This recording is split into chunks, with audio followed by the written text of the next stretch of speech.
Welcome to the Safari Mission Podcast.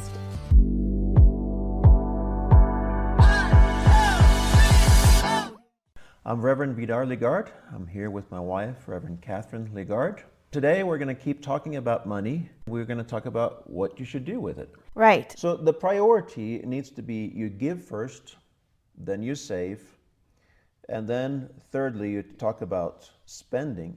Mm-hmm. I have found, just in talking to so many different people where they are financially and all that, I find that the biggest mistake people make when it comes to spending is that they're trying to live big. Mm-hmm. The house is too expensive, mm-hmm.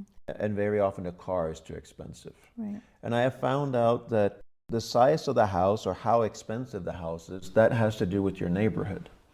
So if you have a more expensive house, you'll be in a more expensive neighborhood. You will have more expensive friends, so to speak, and your kids will hang out with the kids in the neighborhood. And because those kids have more expensive toys, your kids will want you to have more expensive toys. Or because your neighbor's kids, they go to more expensive schools, there'll now be pressure on you to send your kids to more expensive schools. Mm-hmm. Or your neighbor has more expensive landscaping and gardening, so you'll have pressure on yourselves. So it's not just the amount of money you're spending on your house every month, but that kind of sets the whole environment that you're in. So if you're spending twice as much as you should on your housing, your utilities will go up, your clothing will go with it, everything else you're doing goes with it. So usually the crux of the issue is you need to reduce the amount of money you're spending on where you live. Mm-hmm. Yeah, and you know, it's like a trap. It's a trap you get into. It's like, oh, I have this much money coming in, I can afford this much. But if you push yourself on the limits on how big of a house you can pay for and how big of a car you can drive, you know, the upkeep on the car is a lot. And a lot of times we don't think about these things because it takes maintenance, it takes repairs, it takes fuel. The bigger car you have, the more fuel you are going to, consume. And all of these come at a cost. And so, we think somebody with a big house, big car, fancy clothes, we think of them as rich. But a lot of times they're not rich. They're actually poor. They're just big spenders. They're just super big spenders. Very common. Yeah. Richness is not just in how much money you can spend or portray that you have, but being rich is also in time. Like how much time do you have to live your life? And how much peace do you have in your life? Because a lot of times who live beyond their means, they frequently are stressed because there's never enough. So you have a lot of pressures because you're just living too big and there's no peace. And so do you really want to live that kind of life? Is it really worth that image? And if you look at those who really have wealth, I'm talking about those who really have wealth, not just those who make a lot of money, but those who really keep their money. If you look at those people, they usually just drive an average car. They live in a decent house, but not overwhelmingly big. And they dress in very casual clothes and not something fancy, flashy or anything like that. Sometimes we need to readjust how we think about wealth and how we think about money. And, they're more relaxed because they have money. So they don't have the same pressures because they don't spend everything they have, so they have more left over and can relax. Yeah, so it's taken away the pressure to always try to spend more. Right. And really that comes from an attitude of me. I want more, I want to be bigger and all that. And it goes back to some of the first things we talked about, honor the Lord first, so that you value the things of God first, you value other people first, that has to do with generosity, and you think of yourself less. Yeah. So that you're not spending so much on yourself. Right. And I'm reminded of Proverbs 12, chapter 9 again. I think maybe we even read it last time, but it just keeps coming back to me. It says, better to be lowly and have a servant than to play the great man and lack bread. So in other words, you can live in a decent place, not the biggest you can afford, but a decent place, and you can have help around the house. You can have a servant. You can have people helping you do the workload, right? It's better to do that than to be the great man, to have the fanciest things you can buy, to stretch your money to the limit and lack bread. What does that mean? You don't even have money for food because you spend all your money on your housing, your cars, your image, and in the end, you can't even live a good life. Right. You know, I think back to so many of our friends, because we have a good number of friends that they started with nothing and now they really are doing very well. And very many of them, they would live way below their own means. I know of people that have turned off major equipments to save on electricity bills. I know of people that they got into a house that didn't really have proper flooring, but they never focused on the flooring, they focused on building their business instead. Focusing on other things in your life apart from spending. And I know Dave Ramsey says it the same way, talking about his own life. He says there was a time we lived like nobody would. In other words, you go get a smaller house, and I've seen a number of people do this. Go get a much smaller house than what you really can afford, so that you focus for a season on some other areas. And Dave Ramsey says that they did that. They lived like nobody would, but now they live like nobody can, because they made the right financial choices, the right sacrifices early on, and that caused them to be in a place now that they're way beyond where most people can ever get to. Right. If you look at Warren Buffett, one of the richest person in the world, and if you look at him, you know, he drives a very simple car.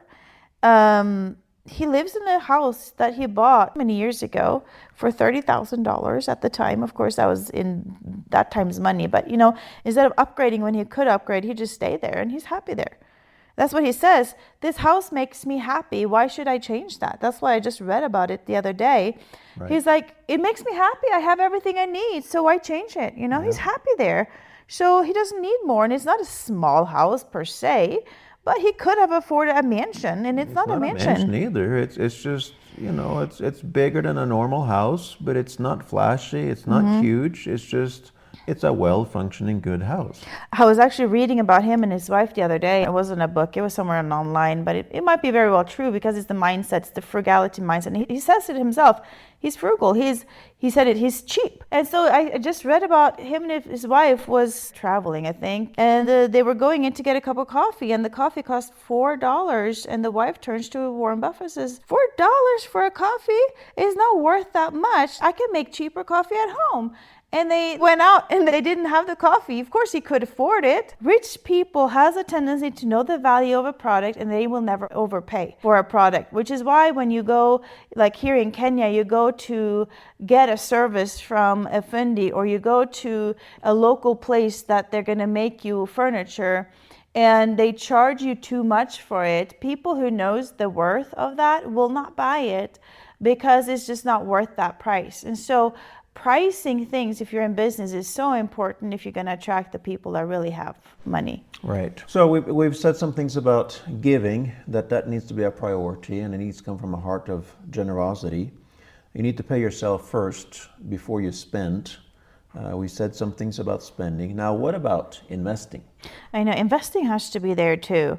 And it's something you have to be intentional about, because, you know, saving is just putting aside money and it just sits there. It doesn't really grow because the interest you get is so little. But investing is where your money can actually start growing. You just have to know what you're doing a little bit so you don't lose your money. Of course, with investment, there's a higher risk, there's a higher potential for gain. They are always related to each other. So I would say, you know, you can go to the money market, to the stock market, and you can do all kinds of passive things and get yourself a personal financial investor and look at some of those things. And that's fine, that has its place. It probably should be one of the places you invest.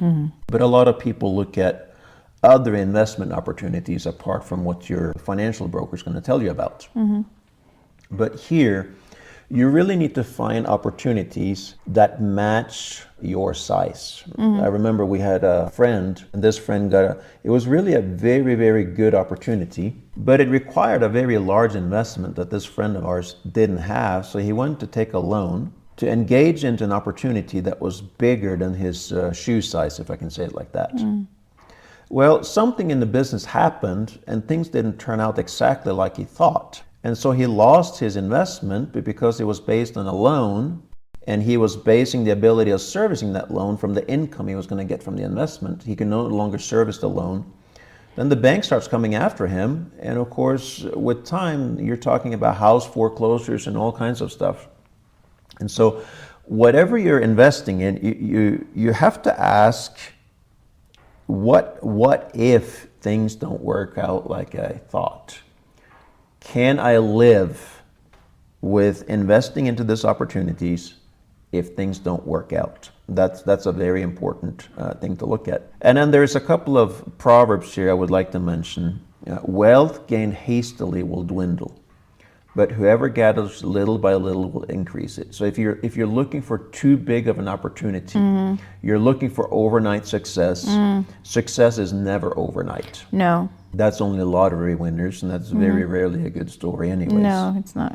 So you need to find opportunities that matches your size and learn how to gather little by little. And there's always management lessons, there's business lessons, there's different things you're learning along with it that will help you grow to the next season and the larger opportunities that will come later. Right. Let me just mention this because I've seen some of this. Start with, like you said, money market, some stocks, some mutual funds, all those things. Do some of that, at least until you know what else you're doing and you know what you're doing. I have another example where people wanted to do Airbnbs. You know, it's a business. It can give you some great profit if you do it right. But this person was wanting to do it, didn't own the property, so renting the property, fair enough. But you know, if you're going to do that, you need to make sure that your regular income or your savings can carry that rental agreement without any income for a certain amount of time. And if you haven't calculated that in, it's a very high risk it's going to fail, because an Airbnb doesn't always produce income. There are seasons, there's high seasons, there's low seasons, and if you haven't placed your Airbnb in the right place, with the right furniture, with the right marketing strategy, you won't really get the foot traffic you need to produce the income to even cover your expenses. And so if you're going to do it, you need, first of all, to do your research first. You know, do your research is so important. It's a big deal. Know what you're doing, but then also have a cushion either of savings or that you have an income that can cover the rent in case you don't have the foot traffic you are hoping to get. And if you haven't done proper research, if you don't have a certain amount of money either set aside or coming in every month that you can't cover those expenses, it's not going to work out. If you see that you keep putting your own money into it all the time, you should shut it down because it's not working. But you know, if you don't do those things, and if you have a mortgage on that, if you actually purchase this and you have a mortgage on it, and if you don't have the cash to pay that mortgage without getting the customers, the bank is going to come and take that property from you. So run your numbers. No matter what the opportunity is, you have to run the numbers. You can run some best scenario numbers, but we see a lot of people that go into an investment opportunity just thinking about the best scenario. But I've never seen an opportunity where troubles don't come. No, I mean, mold always wants to come, and maggots want to come, and people want to come, and there's all kinds of different potential mishaps that can happen. So you have to run your numbers on a worst case scenario. Always. And be aware of what does a worst case look like. Absolutely. You have to do that. You have to do that. Because there's going to be some months that are worst case. And you need to be ready for those. You have to be ready for some rainy days if you're going to do investments outside of the money market. Right. So you start with and they say don't invest in things you don't know anything about. That's why doing a lot of research before you jump into something is good. And if somebody presents you a business opportunity, put this cash down, will grow your money. Do your research. Know the reputation of the person who presents this to you, so you don't know if they really are as good as they say they are, or if they are a scam. Whatever you're going to do your research and see, is this authentic? Does this really have the potential? And don't just take people's words for it. Do your own research and only invest to the level that you have knowledge yourself and you know you can do this. Yeah. So today we've talked about what do you do with your money? Well, first of all, you think of other people more than yourself. You think of God more than yourself. You be generous and you give. That's where you start. Then you pay yourself first. That means you save. So give, then save. Then minimize your spending as much as possible. That's third. And number 4 is the investment area. That's what we talked about today. We trust that you're blessed. God wants you to be the head and not the tail. We want you to be the head and not the tail. We pray for you, and we ask for the Lord's blessings to be upon your life. God bless you. Thank you so much for tuning in, and we will see you again next Saturday.